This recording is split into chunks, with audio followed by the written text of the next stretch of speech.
With federal spending at $6.7 trillion per year right now, funding for government through tariffs alone without spending cuts is untenable for fiscal conservatives, as it would lead to massive deficits and debt and hurt the economy overall.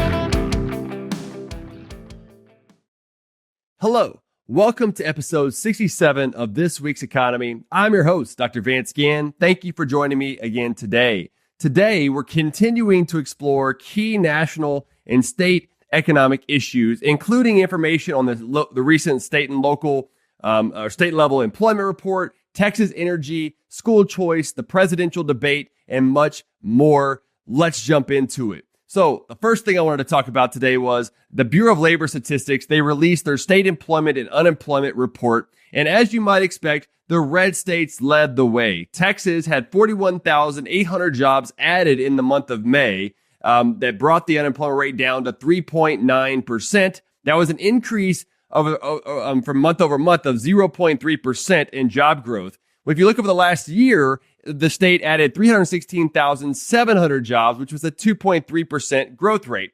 California, on the other hand, the largest blue state, they did add more jobs month over month when you look at non-farm employment at 43,700 jobs, but that was an increase of only 0.2% because remember, they also have a larger population and larger labor force in jobs in employment overall. Their unemployment rate, though, is 5.2%, well above the national average of 4% and well above Texas at 3.9%. And over the last year, California has added 207,700 jobs, which is about half the growth rate of the state of Texas of only 1.2%. And so this shows you the dichotomy between pro-growth policies compared to anti-growth policies. And it's something that Texas cannot lose on. You had the lowest unemployment rates in North Dakota and South Dakota of only 2%, Vermont 2.1%. And the national rate is still 4%. But remember, that's been increasing over the last year. The point to remember here is that unemployment rates would be much higher if the labor force participation rate, meaning those who were looking for a job or have a job, hadn't declined over time. And especially in blue states where people are leaving in droves. What if they had stayed and not had a job? Or if they had found a job, their unemployment rate would be higher if they didn't find a job in that process. So I'm hopeful that the federal government will take lessons from what's happening in these red states so that there are pro-growth policies of sustainable budgeting, tax and regulatory relief, and fewer barriers to work. In other news, for number 2, I have school choice. Former Secretary of State Condoleezza Rice argued that school choice is necessary for helping minority and low-income students, and really all students, okay? And as The Hill reports, micro schools have been gaining popularity since the pandemic as an alternative to traditional schools, especially for parents of neurodivergent students. And ProPublica reported on Greg Abbott's efforts to pass school choice. Hopefully that happens here in Texas this year. It's just taking way too long. And it's the largest GOP stronghold without voucher legislation. So this needs to get done overall through education savings accounts. Come on, guys, it's time to do it. Too many kids are falling and failing in schools, especially after the pandemic, and many parents have no choice on how to fix this. These families feel stuck within the current monopoly government school system. This affects a student's entire future, their earnings, their career, and their future families. School choice programs have been shown time and time again to increase student performance, graduation rates, and overall satisfaction. By allowing families to select these schools that best meet their needs, we can ensure that all children have access to high-quality education. Let's get this done. And, there's some of this more populist messaging about the 10 Commandments being posted in classrooms. And while that's great and all, and I'm okay with that happening in general, there may be some issues of church and state and everything else. At the end of the day, school choice is what's going to help do that more. Don't force that on government schools and don't make that a priority when school choice needs to be the priority first. Don't fall into that. Lieutenant Governor Dan Patrick in Texas has fallen into this some on Twitter. Don't fall into that, sir. Go into the direction of really focusing on school choice. And that way, parents can do what's best for their kids, whether it's a government school with the 10 Commandments up on the wall or actually private religious school choice or something else that really fits their needs instead. If you just look at tinkering around the edges like this, we're not going to improve education across the state of Texas or in any other state in the process. So then the number 3 thing that I want to talk to you about is the first presidential debate of 2024 between President Biden and former President Donald Trump. So as the presidential candidates prepare and have had the first debate, as you listen to this, the first debate was on Thursday, the economy will likely be a key issue. Moody Analytics has predicted that a Trump win may fuel inflation if higher deficits are monetized by the Federal Reserve, a top concern for Americans. But this is also a concern for Biden administration because they continue to excessively spend. Immigration will also likely feature, as Trump recently stated he would automatically give green cards to foreign nationals who graduate from a U.S. college. A huge change from his previous anti-immigrant rhetoric. And I think we need to treat people like people. We need a better immigration system. This might help things, especially rhetorically in the campaign, but ultimately we need better immigration system at the end of the day. And look, it's worth looking at free market policies for improvements that haven't happened under Trump and Texas big government approaches, or with Biden's incoherent approach. This should provide a better way for those wanting to improve their lives to have a path to doing so and building on the entrepreneur spirit in America. We really need that going on with immigration and a lot more that's happening overall. So, number 4, Texas energy. The Texas Tribune reports that the state's electricity demand could nearly double in 6 years, predicts a grid operator. And with AI surging and searches using 10 to 30 times the power requirement as a traditional Google search, there are fears that a boom in computer data centers adds a new element of risk this summer. Texas stands as one of the most vibrant and attractive states in the United States, but the electricity market presents significant challenges that must be addressed to keep up with its growth. Texas must refine its energy strategies, emphasizing market-driven solutions that include unleashing nuclear power. Come on, guys, time for nuclear power, and ending tax breaks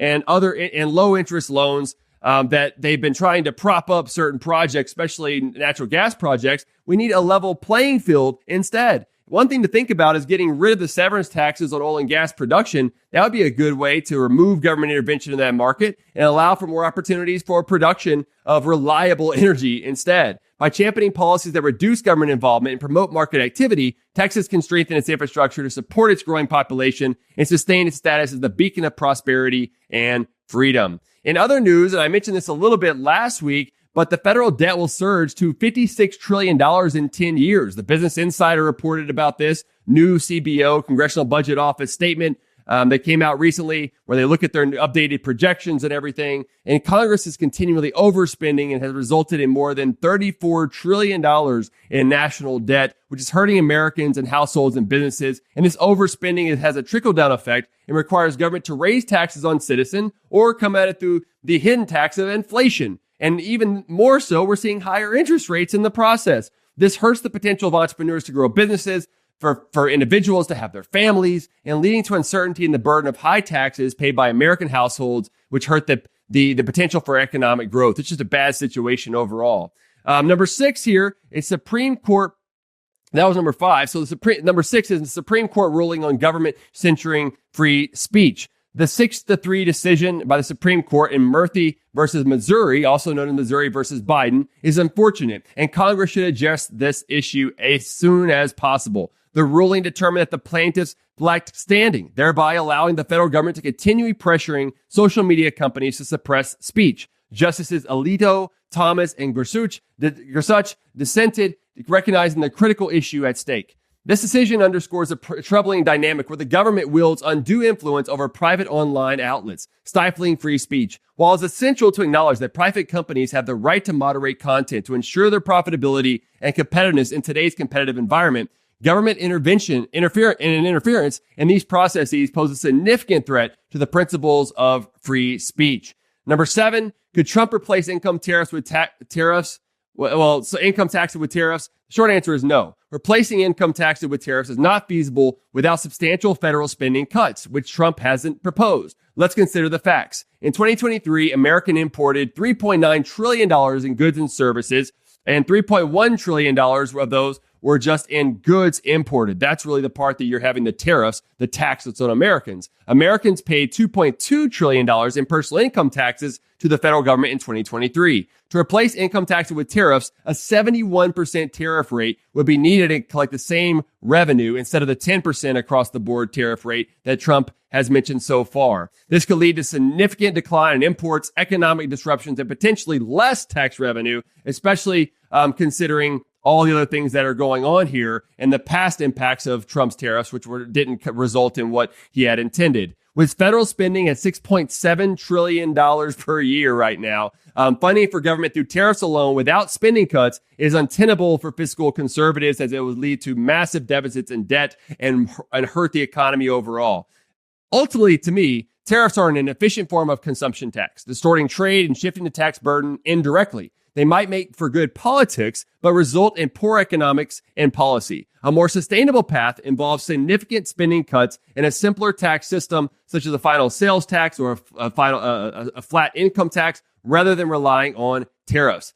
Let's focus on sound policies, guys, that promote prosperity rather than flawed, mercantilist approaches like tariffs in the process. So in my media hits and other events this week, I had a good article in the American Institute for Economic Research on the policy uncertainty that drives economic volatility, which explores the impact of government intervention and policy uncertainty on the economy. My quote from there was, by embracing free market principles, reducing regulatory burdens, and fostering competition, we can pave the way for a stronger and more prosperous future. Please go check out that important article. I enjoyed my time this week in Kansas, speaking at candidate briefings with a great group at the Kansas Policy Institute. Thank you for having me out there. We spoke at Overland Park, Pittsburgh, and Wichita, Kansas, and there were some great candidates that were there along with current state legislators. So I also posted my speech that I gave on my newsletter and on my website, vanceginn.substack.com or vanceginn.com, where you could check that out. I had a great interview with Carol Ross show,